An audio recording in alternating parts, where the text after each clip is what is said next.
네, 오늘 하이델베르크 요리문답 29번째 시간입니다. 우리가 계속 그리스도의 승천에 대한 성경의 가르침을 하나하나 배우고 있습니다. 오늘은 그리스도께서 승천하신 것이 우리에게 실제적으로 어떤 유익을 주는지 함께 말씀 살펴보겠습니다. 우리 51문 제가 질문 읽고 답을 같이 읽겠습니다. 우리의 머리이신 그리스도께서 성부 하나님 우편에서 모든 것을 다스리신다는 사실은 우리에게 어떤 유익을 줍니까? 답. 첫째, 그리스도는 하늘에서 그분의 성령을 통해 이 땅에 있는 그분의 몸의 지체들인 우리에게 은사들을 부어주십니다. 둘째, 그리스도는 그분의 권능으로 우리를 모든 적들로부터 안전하게 지켜주십니다. 그래서 우리가 지금까지 본 것처럼 예수께서 죽으시고 장사되시고 3일 만에 부활하시고 40일 동안 제자들과 시간을 함께 보내시다가 제자들이 보는 가운데 승천하셨습니다. 그리고 성경은 예수 그리스도께서 승천하셨을 때 하나님 우편에 앉으셨다. 그 의미가 무엇일까요? 하나님께서 자신의 영광을 버리고 사람이 되고 종으로서 우리를 위해 죽으시기까지 낮아지신 그 예수를 온 세상 만물 가운데 모든 이름 위에 뛰어나게 하셨고, 특별히 우편에 앉게 하셨다는 것은 이제 과거에 성자께서 성부와 동일하게 누리시던 이 세상 만물에 대한 그 절대 주권을 다시금 되찾으셔서, 그래서 이 세상 모든 것들을 지금도 다스리고 계시다는 것을 의미하죠. 특별히 그분은 우리의 구원자로서, 또 우리의 머리로서, 우리의 또 신랑으로서 우리를 위해서 이 세상 모든 것들을 지금도 주관하고 계십니다. 이것을 우리가 굳게 믿어야 되죠. 그리고 이제 그 예수께서 이 세상 만물을 다스리실 때에 이제 우리에게 어떤 유익들이 주어지는가. 그래서 첫 번째가 이제 그리스도는 하늘에서 그분의 성령을 통해서 이 땅에 있는 그분의 몸의 지체들인 우리에게 이제 은사들을 나눠주신다. 우리 신앙의 선배들이 이 성경의 진리를 이렇게 정리를 했습니다. 그래서 이와 관련해서 에베소서 4장 7절부터 12절 말씀을 보면 이제 이런 내용이 나옵니다. 7절, 우리 각 사람에게 그리스도의 선물의 분량대로 은혜를 주셨나니, 즉 그리스도께서 우리에게 선물을 주셨다. 우리에게 은혜를 주셨다. 이렇게 말하고요. 그래서 8절, 그러므로 이르기를 그가, 즉 예수 그리스도께서 위로 올라가실 때, 즉 승천하실 때에 사로잡혔던 자들을 사로잡으시고 사람들에게 선물을 주셨다 하였도다. 좀 말이 어렵습니다. 그래서 일단 그리스도께서 승천하실 때 사로잡혔던 자들을 사로잡으셨다 이렇게 말하지 않습니까? 그렇다면 여기에서 사로잡혔던 자들은 이제 누굴까? 사탄과 악한 영들일까? 그렇지 않습니다. 일단 여기에서 사로잡혔던 자들은 과거에 사탄과 악한 영들에게, 또 죄의 권세에게 사로잡혔던 우리를 가리킵니다. 그래서 그리스도께서 십자가에서 죽으시고 부활하시고 승천하심으로써 이제 사탄과 악한 영들에 대해서 최종적인 승리, 그것을 거두시고, 그래서 그들에게 포로로 사로잡혔던 우리를 그분이 다시금 사로잡으신 거죠. 즉 구원하신 것입니다. 그리고 우리를 해방시키시고 이제 그분이 하늘로 올라가셨을 때 이제 승리하시지 않았습니까? 그리고 우리는 그분 편이니까 보통 한 나라의 왕이 전쟁에서 승리하고 그 나라를 정복하면 이제 어떤 일을 할까요? 전리품을 나누는 거죠. 그렇죠? 같은 편에게 전리품을 나누는데 이제 그리스도도 이 사탄과 악한 영들로부터 승리하신 후에 전리품을 우리에게 나눠 주셨다는 것입니다. 그런 그림입니다. 그래서 그 전리품은 무엇이냐면 이제 교회를 세우기 위한 이제 은사들인 거죠. 은사들을 이제 우리에게 나눠 주셨다는 것입니다. 그 성령의 은사들이죠. 이해되시죠? 그래서 9절부터 다시 읽으면 이제 올라가셨다 하였은즉, 즉 승천하셨다 하였은즉 땅 아래 낮은 곳으로 내리셨던 것이 아니면 무엇이냐? 내리셨던, 즉 이 땅에 내려오셨던 그 예수께서 곧 모든 하늘 위에 오르신 자니 이는 만물을 충만하게 하려 하심이라. 그리고 11절, 지금 앞서 본 말씀에서 그리스도께서 승리하신 후에 우리에게 은사들을 나눠주셨다고 하지 않았습니까? 그런데 이제 11절 말씀에 은사를 주신 목적이 뭐냐면 그가 어떤 사람은 사도로, 어떤 사람은 선지자로, 어떤 사람은 복음 전하는 자로, 어떤 사람은 목사와 교사로 삼으셨으니 이는 성도를 온전하게 하여 봉사의 일을 하게 하고 그리스도의 몸을 세우려 하심이라. 이렇게 말합니다. 즉 그리스도께서 이 땅에 있는 교회와 지체들에게 각 은사들을 나눠 주신 것은 이제 교회를 섬길 사역자들을 세우기 위함인 거죠. 섬기는 자들을 은사를 주시고 이제 세우셨다는 것입니다. 그래서 11절 말씀처럼 어떤 사람은 사도, 어떤 사람은 선지자, 어떤 사람은 복음 전하는 자, 어떤 사람은 목사와 교사로 세우셨다. 이렇게 말을 합니다. 그렇다면 이제 여기에서 주께서 세우신 이제 각각의 사역자들이 이제 어떤 사역을 하는지를 살펴보겠습니다. 일단 첫 번째로 사도가 나오죠. 우리 주께서는 어떤 사람을 사도로 세우셨다 이렇게 말을 하는데, 일단 성경에 따르면 사도는 지금 존재하는 직분은 아닙니다.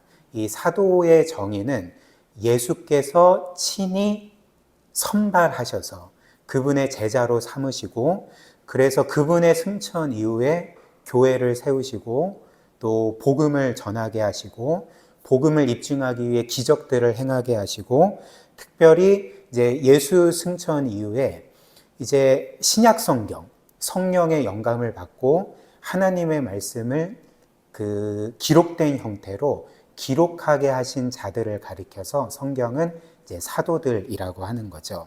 그래서 지금 이 시대에는 사도가 없습니다. 왜냐하면 이제 그리스도는 이후에 직접 선택하셔서 그분의 사도로 세우신 사람이 없기 때문에 그렇습니다. 그래서 이와 관련해서 주께서 사도를 세우시는 말씀이 이제 마태복음 10장이죠. 한번 보십시오. 1절부터 4절. 예수께서 그의 12 제자를 부르사 더러운 귀신을 쫓아내며 모든 병과 모든 약한 것을 고치는 권능을 주시니라. 뭘 주신 것입니까? 이제 기적을 일으킬 수 있는 능력을 주신 거죠.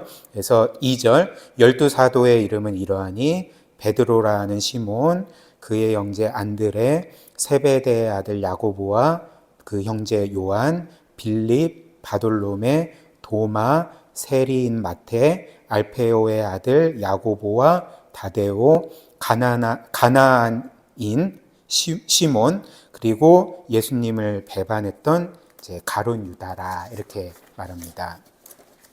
그리고 말씀드린 것처럼 예수 그리스도께서 승천하신 이후로 이제 한 사람을 제외하고는 직접 사도로 세우신 적이 없습니다. 사도 바울을 제외하고는 그 사도로 세우신 적이 없는 거죠. 그래서 지금 누군가는 내가 사도다 이렇게 주장을 하지만 그 성경의 기준으로 하면 지금 사도의 직분은 존재하지 않습니다. 앞으로도 이제 존재하지 않습니다. 오직 주님께서 초대교회에서 말씀드린 것처럼 교회를 세우고 복음을 전하고 기적으로 복음을 입증하고 또 성경을 기록하게 하시기 위해서 이제 한시적으로 교회에 주신 직분인 거죠. 그 다음 이제 선지자가 나오죠. 또 어떤 사람은 선지자로 세우셨다 이렇게 하는데, 일단 이 선지자라는 사람들은 초대교회 시대에 아직까지 신약 성경이 완성되지 않은 시기가 있지 않습니까? 요한계시록까지 이제 성경이 기록되기 전에 이제 성령의 감동을 받아서 교회와 성도들을 향해 하나님의 그 계시를 받아서 그래서 그들에게 전한 사람들이 이 선지자 그룹이었습니다. 그래서 이제 우리가 이제 추론할 수 있는 바는 무엇이냐면, 이제 이 문서화된 이제 기록된 하나님의 말씀인 성경이 이제 그 기록이 완료된 이후에는 이제 선지자의 직분도 그와 함께 종료되었다. 우리가 그렇게 보는 게 맞는 거죠. 그래서 그런 면에서 이 선지자의 직분 또한 이제 한시적인 직분인 거죠. 그래서 관련해서 사도행전 11장 말씀, 그러니까 이 선지자들이 등장하는 말씀입니다. 27, 28. 그때 선지자들이 예루살렘에서 안디옥에 이르니, 선지자들이 안디옥에 이르니 그 중에 아가보라 하는 한 사람이 일어나 성령으로 말하되 천하의 큰 흉년이 들리라 하더니 글라우디오 때에 그렇게 되니라. 하나님께 뭔가 앞으로 이루어질 일에 대해서 이제 듣고 그것을 전한 거죠. 사도행전 13장도 똑같이 선지자들이 나옵니다. 1절부터 3절. 안디옥 교회에 선지자들과 교사들이 있으니 곧 바나바와 니게르라 하는 시므온과 구레네 사람 루기오와 분봉왕 헤롯의 젖동생 마나엔과 및 사울이라. 주를 섬겨 금식할 때 성령이 이르시되 내가 불러 시키는 일을 위하여 바나바와 사울을 따로 세우라 하시니, 직접 이렇게 말씀해 주신 거죠. 그래서 이에 금식하며 기도하고 두 사람에게 안수하여 보내니라. 그렇다면 이제 우리가 궁금한 것은, 앞서 제가 잠깐 언급드렸지만 지금은 선지자의 직분이 없는가, 이제 이런 질문을 할 수 있을 것입니다. 왜냐하면 사실 우리가 그 유튜브를 통해서도 접하고 또 이 시대에 적지 않은 사람들이 자기 자신을 가리켜서 선지자라고 이제 칭하기 때문에, 선지자가 정말 이 세상에 지금 그 계속 존재하는지, 아니면 초대교회 시대에 이것이 한시적인 직분이기 때문에 끝났는지, 이제 이런 의문을 갖게 됩니다. 그래서 일단 어떤 사람들은 자기를 선지자라고 주장하고 이제 하나님의 음성과 지시를 직접 듣는다라고 이렇게 주장을 하죠. 그래서 이 문제에 대해서 우리는 사실 우리가 하나님의 일하심을 다 알 수 없기 때문에, 그리고 우리의 지식으로 하나님의 일하심을 제한할 수 없기 때문에 우리가 조심스럽게 하나님은 지금도 어떤 특정한 사람들에게 이제 말씀하실 수도 있다, 우리가 이런 것들을 열어놓을 수 있습니다. 특별히 그 개척되는 선교지에서는 이제 여러 기적들이 나타나기도 하거든요. 그러니까 그런 것들을 볼 때 하나님은 여전히 어떤 특정한 사람들에게 어떤 경고의 말씀이든지 앞으로 이루어질 일들에 대한 말씀을 주실 수도 있다. 우리가 이렇게 조심스럽게 열어놓을 수는 있는 거죠. 그러나 그럼에도 불구하고 이 사회에 어떤 사람이 자칭 선지자라고 해서 내가 하나님의 음성을 직접 듣고 하나님으로부터 지시와 미래의 일들을 듣는다고 할 때, 사실 그것은 우리가 확정할 수 없는 일입니다. 왜냐하면 그의 주장은 지극히 주관적인 것이기 때문에 사실 그것이 맞는지 틀린지 우리는 사실 확정할 수가 없는 거죠. 그리고 더 큰 문제는 무엇이냐면, 만약에 그 사람이 나는 하나님의 음성을 듣고 나는 하나님으로부터 어젯밤에 직접적으로 지시를 들었다고 하면, 그렇다면 그가 주장하는 하나님의 음성은 사실 이 성경에 기록된 하나님의 말씀과 똑같은 권위를 갖게 됩니다. 왜냐하면 똑같은 하나님이 말씀하신 것이기 때문에 그가 들었다고 주장하는 그 말이 성경의 권위와 똑같아지는 그런 굉장히 위험천만한 결과를 낳게 되는 거죠. 그러나 하나님께서는 우리가 앞서 좀 열어둔 것처럼 조심스럽게 지금도 어떤 사람들에게 친히 말씀하실 수 있지만, 그럼에도 불구하고 그것이 성경에 기록된 하나님의 말씀과 동일한 권위를 갖지 않는다는 거죠. 모든 것은, 심지어 그가 하나님의 음성을 들었다 주장할지라도 모든 것은 최종 권위인 이 성경, 하나님의 말씀의 판단을 받아야 되는 것입니다. 왜냐하면 주님께서는 이 성경에 기록된 하나님의 말씀을 우리의 삶의 모든 것의 최종 권위로 직접적으로 말씀하셨기 때문에 그렇습니다. 예를 들면 마태복음 5장 17절 그리고 19절까지 한번 보십시오. 주님의 말씀이죠.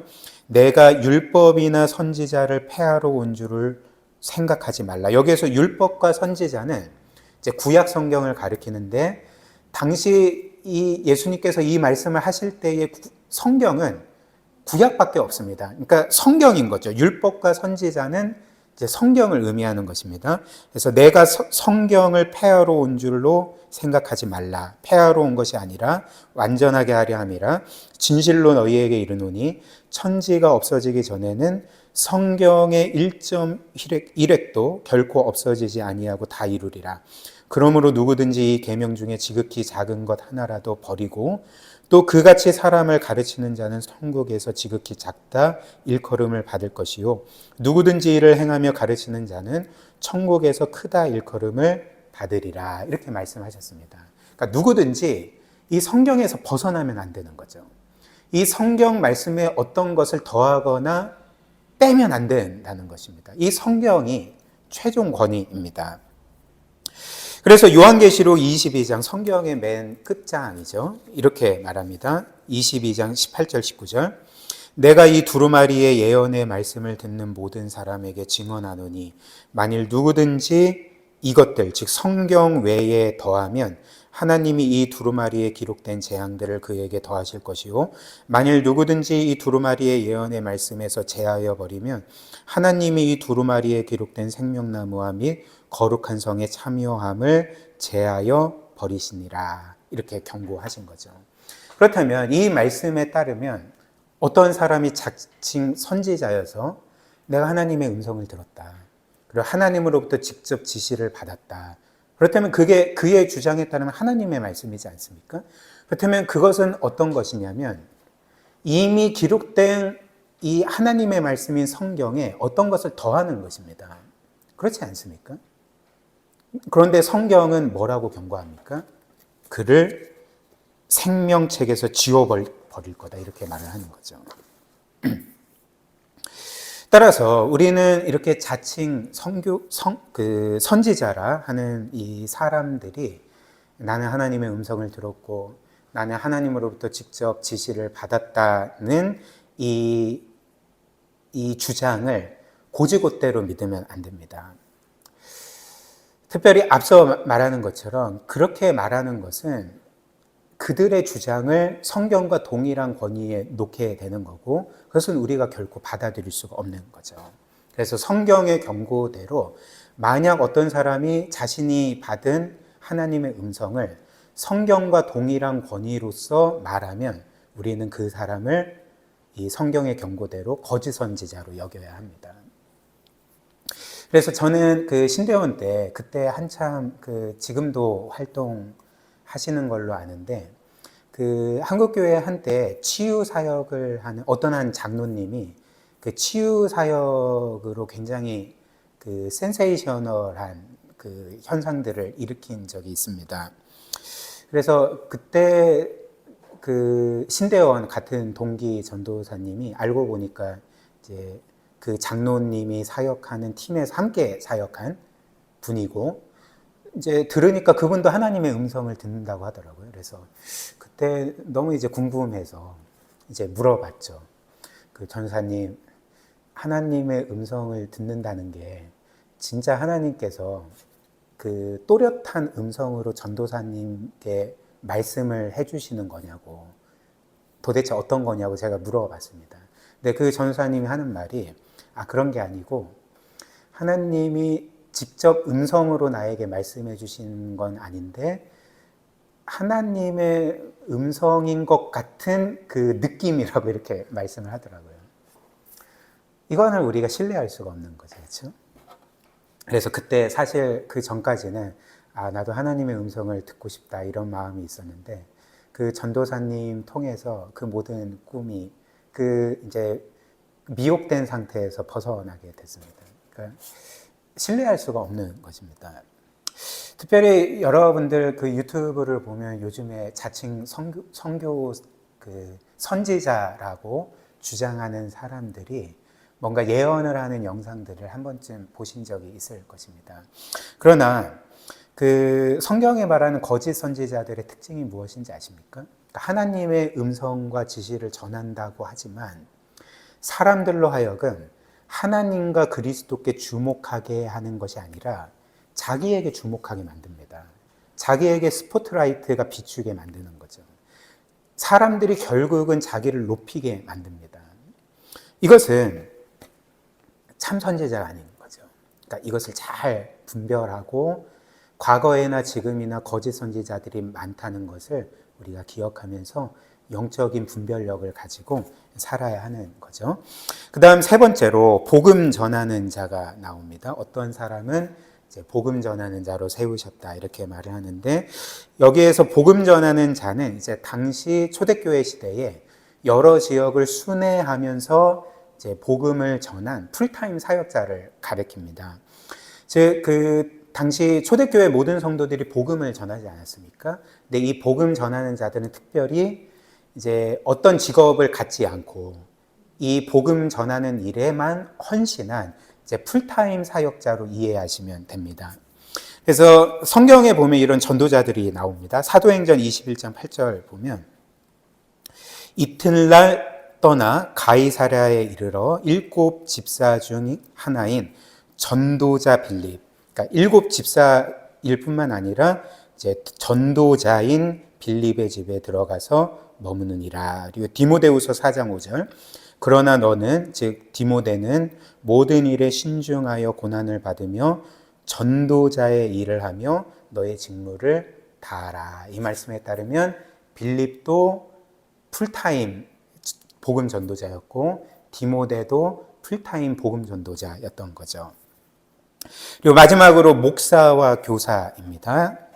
에베소서 4장 11절 보면 이제 어떤 사람은 목사와 교사로 세우셨다 이렇게 말을 하죠. 근데 이를 헬라어 문법으로 보면 이제 목사 따로 세우시고 교사 따로 세우시는 그런 걸로 되어 있지는 않습니다. 여기에서 목사와 교사로 삼으셨다는 것은 이제 어떤 사람은 목사고 어떤 사람은 교사고 이런 말이 아니라 한 사람을 목사이면서 교사로 세우셨다는 의미입니다. 그렇다면 이는 누구를 가리킬까요? 그러니까 지금으로 치면 교회에서 지금 여러분들에게 제가 말씀을 가르치는 것처럼 이렇게 말씀을 가르치고 또 목양하는 그런 교사와 목사로 세우셨다는 거죠. 네. 예, 괜찮은 것 같습니다. 그리고 이는 그 여러분들이 사도행전을 보면 이제 감독들 혹은 장로들이라는 인물들이 나오지 않습니까?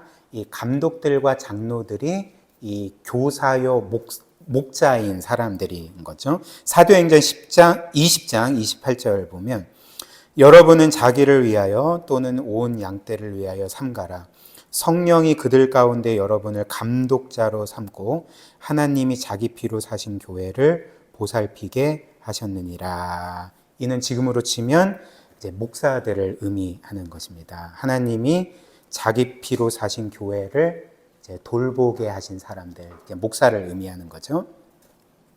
그렇다면 하나님께서 이렇게 어떤 사람은 사도로, 어떤 사람은 선지자로, 또 어떤 사람은 복음 전하는 자로, 어떤 사람은 목사로 세우셨을 때, 그리고 이제 그렇게 교회의 각 지체들에게 이제 은사를 주시고 사역자로 세우셨을 때, 이제 그 목적이 무엇인가? 그 에베소서 4장 11절 12절 다시 한번 보십시오. 그가 어떤 사람은 사도로, 어떤 사람은 선지자로, 어떤 사람은 복음 전하는 자로, 어떤 사람은 목사와 교사로 삼으셨으니 이제 목적이 나옵니다. 우리 같이 한번 읽어볼까요? 시작. 이는 성도를 온전하게 하여 봉사의 일을 하게 하며 그리스도의 몸을 세우려 하심이라. 그래서 하나님께서 각 사람들, 특별히 이제 12절 말씀은 목사를 세우신 목적입니다. 목사를 세우신 목적인데 하나님께서 목사를 세우신 목적이 그 첫 번째로 성도를 온전하게 하는 것. 즉 하나님의 말씀으로 성도들을 가르치고 양육해서 훈련시켜서 영적으로 성장시키는 거죠. 그리고 그 두 번째 목적이 바로 뭡니까? 이제 봉사의 일을 하게 하는 거죠. 봉사의 일을 하게 하는 것입니다. 여기에서 우리는 중요한 한 가지 사실을 깨닫게 됩니다. 그 사실이 무엇일까요? 목사는 여러분들에게 하나님의 말씀을 가르치고 하나님의 말씀에 따라서 양육하고 그래서 여러분들은 영적으로 성장할 때에 그렇게 우리 모두가 영적으로 성장하는 목적 자체가 나 자신만을 위한 것이 아니라는 것입니다. 성경은 뭐라고 말합니까? 그렇게 하는 것이 봉사의 일을 하게 하기 위함이다, 이렇게 하는 거죠. 즉 저나 여러분들이나 하나님께서 말씀으로 우리를 양육하시고 성장하게 하시고 온전하게 하시는 것은 저뿐만 아니라 여러분들이 봉사의 일을 하게 하시기 위함이라는 것입니다. 그러니까 사역하게 하기 위함이라는 거죠. 따라서 이런 말은 결코 성립되지 않습니다. 그 현대교회에 이런 마인드를 갖고 신앙생활하는 사람들이 적지 않죠. 나는 뭔가 영적인 체험을 하고 싶고 또 말씀을 잘 배우고 훈련받아서 영적으로 성장하고 싶지만 그럼에도 불구하고 나는 교회를 섬기고 싶진 않아 라는 말은 성립되지 않는 거죠. 왜냐하면 오늘 분명히 말씀하지 않습니까? 하나님이 우리를 온전하게 하시는 목적이 봉사의 일을 하게 하기 위함이다라고 말씀하기 때문에 그렇습니다. 그렇기 때문에 우리가 지금 영적으로 성장해 가고 있고 온전해지고 그리고 그리스도를 닮은 모습으로 그렇게 빚어져 가고 있다는 것을 보여주는 가장 확실한 증거가 무엇이겠습니까? 우리가 봉사의 일을 하는 것입니다. 다른 지체들과 교회를 섬기는지 그렇지 않은지를 보면 우리가 지금 온전해지고 있는지 또 온전해졌는지를 확인할 수가 있는 거죠. 그리고 이 모든 것의 최종 목적이 무엇이겠습니까? 목사로 하여금 성도들을 온전하게 하고 봉사의 일을 하게 하는 궁극적인 목적이 12절에 나오는 거죠. 12절 말씀 다시 읽어드리겠습니다. 이는 성도를 온전하게 하여 봉사의 일을 하게 하며 그리스도의 몸을 세우려 하심이라. 최종적인 목적이 무엇입니까? 그리스도의 몸을 세우는 거죠. 그래서 1번 온전하게 함, 2번 봉사의 일을 하게 함, 3번 최종적인 목적은 함께 그리스도의 몸을 세우는 것입니다. 그래서 이는 우리 사람의 몸이 성장하는 것과 같습니다. 그 교회를 그리스도의 몸이라고 하지 않습니까? 그렇다면 그리스도의 몸이 성장하는 것과 사실 우리의 몸이 성장하는 것과 연결되어 있는 거죠. 우리의 몸이 성장한다는 것은 뭘 의미합니까? 우리의 몸의 각 지체들과 부분들이 좋은 음식과 적절한 운동, 트레이닝을 통해서 온전해지는 거죠. 그렇죠? 성장하고 온전해지고 이게 첫 번째고 그래서 이제 각 지체들이 그 기능과 역할들을 잘 수행해서 또 몸의 서로 다른 지체들을 섬기는 것입니다. 봉사하는 거죠. 그리고 최종적인 목적은 무엇입니까? 몸 전체를 세우는 거죠. 건강한 몸이 되게 하는 거죠. 마찬가지로 우리 주와 말씀의 교회 같은 그리스도의 몸인 교회가 건강하게 성장한다는 것은 각 지체들이 말씀과 기도와 또 목사의 목양과 영적인 훈련을 통해서 온전해지고 이게 첫 번째고 두 번째로 우리 서로가 봉사하는 사람들이 되고 그리고 우리 서로가 봉사함으로써 마지막 세 번째로 그리스도의 몸이 온전하게 세워지는 것 이것이 우리 주께서 바라시는 것입니다. 그래서 이제 주님은 교회의 그 목사와 같은 사역자들에게만 은사를 주시고 또 직분을 주시는 것이 아니라 그분의 몸에 붙어 있는 모든 지체들에게 은사를 주시는 거죠. 그리고 역할들을 주시는 것입니다. 그래서 우리가 전에는 에베소서 말씀 살펴봤는데 로마서 말씀에도 이 말씀이 있습니다. 12장 4절부터 8절 한번 보십시오. 우리가 한 몸에 많은 지체들을 가졌으나 모든 지체가 같은 기능을 가진 것은 아니니 이와 같이 우리 많은 사람이 그리스도 안에서 한 몸이 되어 서로 지체가 되었느니라. 우리에게 주신 은혜대로 받은 은사가 각각 다르니 혹 예언이면 믿음의 분수대로. 여기서 이제 예언이라는 것은 그냥 미래의 일을 예언하는 것만이 아닙니다. 초대교회에는 그런 게 있었죠. 아까 우리가 본 그 선지자 아가보의 예언처럼. 근데 이제 이런 것을 말하기보다는 이 예언이라는 것은 앞서 이뤄질 일도 말하는 것이 예언이지만 특별히 구약의 선지자들을 보면 하나님께 직접 계시를 받는 것도 있었지만 또 한편으로는 이미 주어진 율법의 말씀들을 연구하고 잘 해석해서 백성들에게 전해주는, 설교해주는 것도 예언 활동이었습니다. 그렇다면 여기에서 예언이라는 것은 단지 미래의 일을 말하는 것만이 아니라 이제 목사가 설교하는 것, 말씀을 가르치는 것도 이제 예언에 속한다는 거죠. 이렇게 이해하시면 됩니다. 그리고 7절, 혹 섬기는 일이면 섬기는 일로, 가르치는 자면 가르치는 일로, 위로하는 자면 위로하는 일로, 구제하는 자는 성실함으로, 다스리는 자는 부지런함으로, 긍휼을 베푸는 자는 즐거움으로 할 것이니라. 그래서 우리 가운데 어떤 사람들은 모든 사람이 섬겨야 되지만 섬김의 은사가 있는 사람이 있습니다. 또 어떤 이들은 목사를 제외하고 하나님의 말씀을 잘 가르치는 은사를 가진 사람도 있습니다. 또 어떤 사람은 위로를 잘하는 사람, 남의 마음을 잘 공감해주고 위로해 줄 수 있는 은사가 있는 사람이 있고, 어떤 이는 구제 은사가 있습니다. 이렇듯이 하나님께서 우리 모두에게 각자 은사를 주셨다는 거죠. 그래서 우리는 이렇게 우리가 받은 은사에 따라서 봉사의 일을 해야 됩니다. 그리고 서로를 섬기고 그리스도의 몸을 세워가야 하는 거죠. 그리고 여기에 교회의 건강함이 있습니다. 제가 얼마 전에도 말씀드렸듯이 교회가 예수 그리스도의 몸이고 우리 성도들이 그리스도의 몸의 지체들이고 우리가 각각 받은 은사와 역할을 따라서 이 교회를 지금 세워가고 있는 것 아니겠습니까? 그런데 사실 어떤 한 지체가 몸의 전체가 아닌 거죠.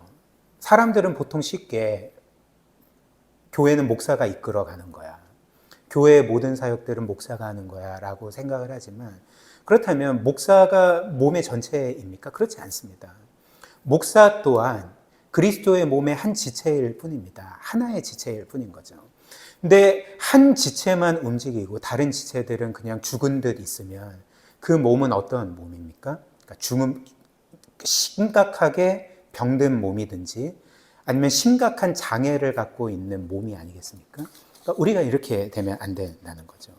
우리 모두는 각각 그리스도의 지체임을 기억하고 우리에게 예외 없이 각각의 은사와 직분과 역할들을 주셨음을 기억하면서 함께 그리스도의 몸을 건강하게 세워가야 하는 것입니다. 저와 여러분들이 그렇게 해야 합니다. 그리고 이제 우리가 이렇게 합력하여서 주의 몸된 교회를 세워가고 주의 뜻을 이루어 갈 때에 주께서는 승천하시기 전에 우리에게 이런 약속을 주셨습니다. 교회에게 이런 약속을 주셨는데 요한복음 14장 12절 보면 이런 놀라운 말씀을 합니다. 내가 진실로 진실로 너희에게 이르노니 나를 믿는 자는 내가 하는 일도 그도 할 것이요 또한 그보다 큰 일도 하리니 이는 내가 아버지께로 감이라, 이렇게 말씀합니다. 저는 과거에 이 말씀이 진짜 이해가 안 갔습니다. 내가 예수 그리스도를 믿을 때 예수님이 하신 일을 내가 한다고? 그리고 예수님이 하신 것보다 더 크고 놀라운 일도 한다고? 이거는 말도 안 된다, 이렇게 생각을 했습니다. 여러분들도 마찬가지 아닙니까? 우리가 어떻게 예수님보다 크게 일을 하겠습니까? 또 많은 일을 하겠습니까? 근데 이후에 저는 이 말씀의 의미를 깨닫게 됐는데 주님의 이 약속이 실제로 교회의 역사 가운데 교회를 통해, 지체들을 통해 성취됐음을 깨닫게 되었습니다. 한번 생각을 해보십시오. 지금 이 요한복음 14장 말씀, 나를 믿는 너희 교회와 성도들은 나보다 더 큰 일을 하리라, 이 말씀이 사실 실제로 이루어진 것 아십니까? 왜냐하면 그리스도의 몸인 교회는 사실 실제로 역사상 그리스도께서 단지 33년 동안 행하신 일보다 훨씬 더 크고 놀랍고 많은 일들을 하셨습니다. 한번 생각을 해보십시오. 그리스도께서 우리의 구세주이시고 놀라운 기적을 행하시고 또 수많은 사람들에게 복음을 전하셨지만 사실 그분은 지리적으로 이 팔레스타인 지역에만 한정돼 계셨습니다. 그렇기 때문에 그분이 놀라운 사역을 하셨지만 사실 그 이스라엘 밖의 지역의 나라와 민족들, 사람들은 그리스도를 거의 몰랐습니다. 근데 그리스도께서 승천하신 이후에 교회는 어떻게 했습니까? 그분의 몸인 교회는 이스라엘이라는 지역적인 제한을 넘어서 전 세계로 흩어지게 된 거죠. 수많은 교회와 수많은 성도들이 예수 그리스도의 복음을 전했고, 그래서 셀 수도 없이 많은 사람들이 그들의 복음을 듣고 예수 그리스도를 믿고 구원받게 된 것입니다. 그리고 지금도 전 세계의 수많은 사람들이 그리스도께로 끊임없이 나오고 있습니다. 이런 면에서 예수 그리스도의 말씀이 성취된 거죠. 나를 믿는 너희는 내가 한 일도 할 것이고 나보다 훨씬 더 크고 많은 일을 할 것이다.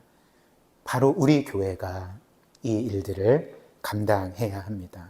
그래서 교회 안에서는 우리가 하나님의 말씀과 기도와 성도의 교제를 통해서 함께 영적으로 계속 성장해 가고, 그리고 교회 밖으로는 우리에게 맡겨주신 사명을 따라서 복음을 전하고 그리스도를 증언하고 사람들을 그리스도께로 인도하여서 우리가 주께로 가는 그 날까지, 혹은 주님께서 이 세상에 오실 그때까지 맡겨주신 사명을 신실하게 감당하는 우리 교회가 되기를 바랍니다. 우리 함께 이런 교회를 이루어 갑시다. 우리 함께 오늘 말씀 기억하며 기도하도록 하겠습니다.